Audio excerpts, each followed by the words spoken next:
नमस्कार दोस्तों, मैं डॉक्टर सर्वेश कुमार सिंह, आयुर्वेद चिकित्सक, आप सभी का अपने यूट्यूब चैनल आयुर्वेद संजीवन पे हार्दिक स्वागत करता हूं। दोस्तों, अगर आप हमारे चैनल पे पहली बार आए हैं तो आप इस चैनल को सब्सक्राइब जरूर कर लें।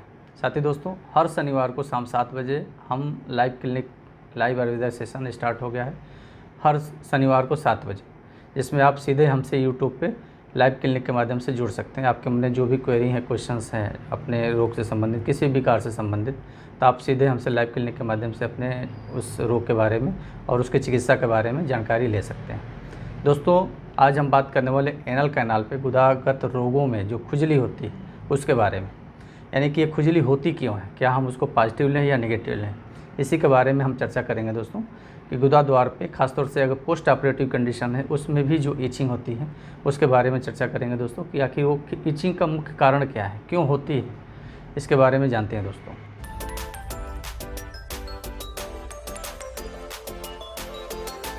दोस्तों, गुदागत रोगों में ख़ास तौर से अगर वहाँ पे कुछ अगर थोड़ा से अगर मल है तो भी ईचिंग होती है। कभी कभी वहाँ पे एक जो होता है कृमि विकार के अंतर्गत भी ईचिंग वहाँ पे एक कलवलाहट जैसी होती है।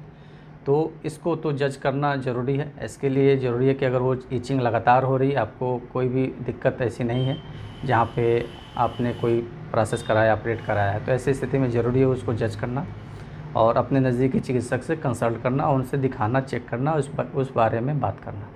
एक ईचिंग होती है दोस्तों जहाँ पे आपको गुदा द्वार पे फिशर हुआ है, पाइल्स हुआ है, फिस्टुला हुआ है, या किसी प्रकार का पोस्ट ऑपरेटिव कंडीशन है जहाँ पे आपने ऑपरेट कराया है।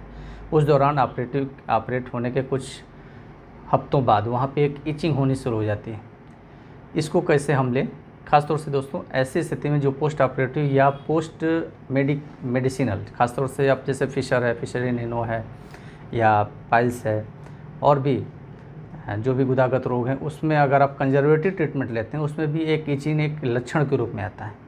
तो इस प्रकार जो ट्रीटमेंट के अंदर जो ईचिंग वाली कंडीशन आती है दोस्तों, उसको पॉजिटिव लेना है, क्योंकि एक स्वाभाविक लक्षण होता है। जैसे हमारा वहाँ फिशर का घाव है, आपने ट्रीटमेंट करा है, कंजर्वेटिव ट्रीटमेंट में चल रहे हैं, यानी कि मेडिसिनल और साफ सेकाई और कुछ औषधियों के द्वारा आप चिकित्सा करा रहे हैं, ऐसी स्थिति में उसको पॉजिटिव लेना है दोस्तों। यानी कि वो ईचिंग जो होता है वो घाव भरने का सूचक है, यानी कि आपका वो घाव भर रहा है, तो इसलिए वहाँ पे ईचिंग होती है, जिससे कि वहाँ की स्किन सिकुड़ती है, तो थोड़ी सी एक ईचिंग होती है। तो ऐसी स्थिति में आप हल्का सा हाथ लगा के सहला सकते हैं, ये नहीं कि पूरा उसको खुजली करने लगे।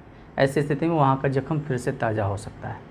पोस्ट ऑपरेटिव कंडीशन में फिस्टुला जो होता है, और पाइल्स और फिशर या पोस्ट इंस्पेक्टोटॉमी या क्लोज पोस्टीरियर इंस्पेक्टोटॉमी, जो भी प्रोसेस होते हैं ऑपरेटिव कंडीशन, उस कंडीशन में भी वो जो ईचिंग एक लक्षण के रूप में आता है उसको आपको सकारात्मक लेना है।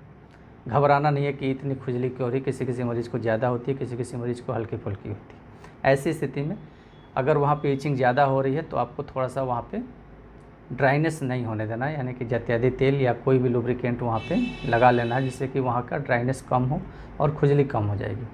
इसको ज़रूर करें और उसको पॉजिटिव लें दोस्तों। खासतौर से भगंदर की जो चिकित्सा होती है, फिस्टुला वाले मरीज और पोस्ट ऑपरेटिव में फिशर की जो कंडीशन होती है, इसमें ईचिंग सामान्य से थोड़ी सी ज़्यादा रहती है। उसमें मरीज़ कहते हैं कि डॉक्टर साहब भगंदर अभी ठीक नहीं हुआ, फिर भी इतनी खुजली हो रही है। तो क्योंकि भगंदर का जो ट्रैक होता है वो लंबा होता है, उसमें भी हीलिंग प्रोसेस धीरे धीरे होती रहती है। तो भगंदर की कंडीशन, फिस्टुला कंडीशन जो 400 से चिकित्सा होती है, उसमें ईचिंग ज़्यादा समय तक रहता है। जब तक वो कंप्लीट क्योर ना हो जाए, 400 निकल ना जाए, तब तक वहाँ पे ईचिंग रह सकती है। उसको आप पॉजिटिव लें, उसके लिए किसी भी तरीके से आपको घबराने की ज़रूरत नहीं है दोस्तों। फिशर इनो की जो कंडीशन आती है, जहाँ पे फिशर का आपने ऑपरेट कराया या प्रोसेस कराया है, तो वहाँ पे भी ये जो ईचिंग होती है वो थोड़ी सी परसिस्ट कर सकती है, लॉन्ग टाइम तक, 1-1.5 महीने तक हो सकती है। इसके लिए आपको भी घबराने की ज़रूरत नहीं है। हाँ, ये है कि उसको सावधानी से, प्रिकॉशन के साथ वहाँ साफ़ सफाई की आवश्यकता रहती है और उसको सूखने ना दें, ड्राई ना होने दें। एक लुब्रिकेंट, चाहे नारियल का तेल है, बेस्ट है, इत्यादि का तेल आप वहाँ पे ज़रूर लगा के रखें, जिससे कि ईचिंग की जो टेंडेंसी होती है वो ज़्यादा नहीं रहेगी और आप परेशान नहीं होंगे। इसलिए दोस्तों, पोस्ट ऑपरेटिव कंडीशन या गुदा मार्ग पे अगर आप कोई ट्रीटमेंट ले रहे हैं, ट्रीटमेंट चला रहे हैं, तो वहाँ पे ईचिंग आना पॉजिटिव सूचक होता है। आपके उस प्रकार के एनल कैनाल पे जो इरिटेशन हुई है, जो घाव बने हैं, उसको हीलिंग कंडीशन में ये ईचिंग आना स्वाभाविक है। यही ईचिंग अगर आप सामान्य कंडीशन में, जैसे कि आप कोई भी ट्रीटमेंट नहीं ले रहे हैं और ईचिंग बार बार गुदा मार्ग में हो रही है, तो वहाँ पे थोड़ी सी आपको सावधानी की ज़रूरत होती है। यानी कि उस प्रकार की ईचिंग को, क्योंकि आप कोई ऐसे ट्रीटमेंट ले नहीं रहे हैं और आपको पता भी नहीं कि क्या हुआ, तो ऐसे स्थिति में वहाँ पे मल का होना या कृमि का होना एक कारण हो सकता है। ऐसी स्थिति में उसकी चिकित्सा अलग तरीके से कराई जा सकती है अपने नज़दीक में आयुर्वेद चिकित्सक, 400 चिकित्सक से मिल कर के, और उस जो लक्षण आ रहा है आपका ईचिंग वाली, कलबलाहट वाली जो कंडीशन आ रही है, उसको जज करना बहुत ज़रूरी होता है। कभी कभी भीतर से एक घाव बने रहते हैं और आपको पता नहीं रहता है और ईचिंग होती रहती है, उसके साथ भी और सारे लक्षण होते हैं, लेकिन ईचिंग भी उसमें एक प्रमुख रूप से रहती है।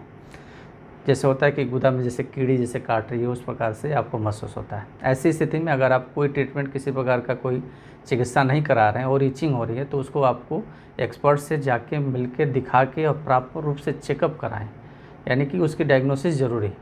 और उसके बाद तब उस चिकित्सक से, यानी कि संबंधित जो चिकित्सक होंगे, प्रोक्टोलॉजिस्ट, 400 चिकित्सक, उनसे आप अपनी प्रॉपर ट्रीटमेंट कराएं।